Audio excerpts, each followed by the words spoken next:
Mga palangga, gandang hapon. Tara na tayo na magluto ng maaga.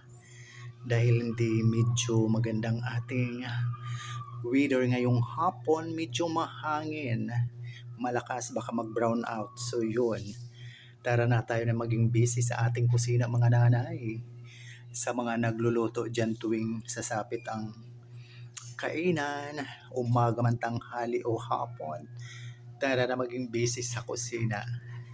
Ayan, ako'y magtutulan ng manok dahil medyo malamig, mahangin-hangin ang panahon natin. Higupan natin ang mainit na sabaw ng tinulang manok. Let's go!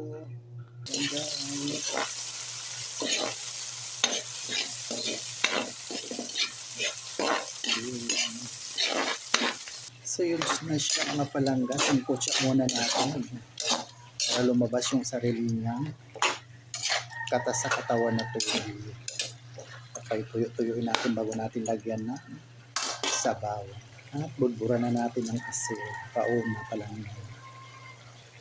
At haluin sa takpan para kumulo. So ayan na siya guys. Lumabas na yung katas niya. So diba, ayan. Mantikaan. Saka natin lalagyan ng sabaw. Ganon. Ayan. Kulang pa yan guys. So yun guys, ang ating sabaw. Siyempre ganyan kasi may papaya pa tayong ilalagay.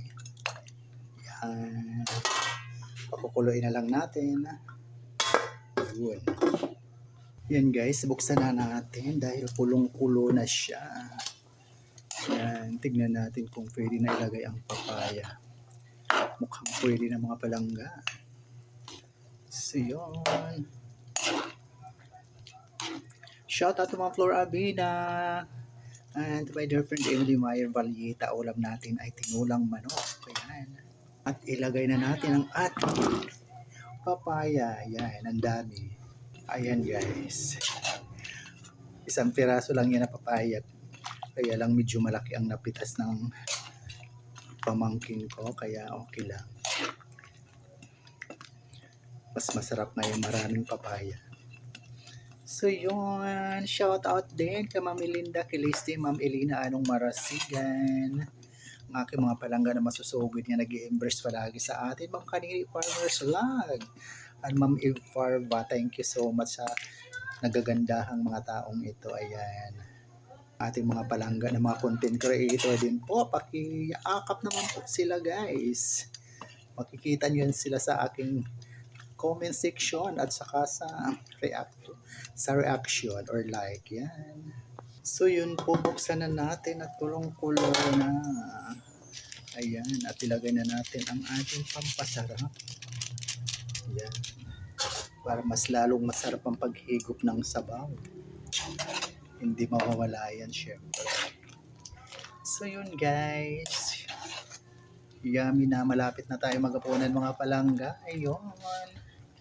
Maraming salamat palagi sa pagsubaybay sa aking mga mamunting obra sa aking tahanan sa Ramil of Your Ella Vlog. Maraming salamat sa mga nagko-comment at nagbibigay ng reaction. Yan. At ilagay na natin yan dahil paluto na.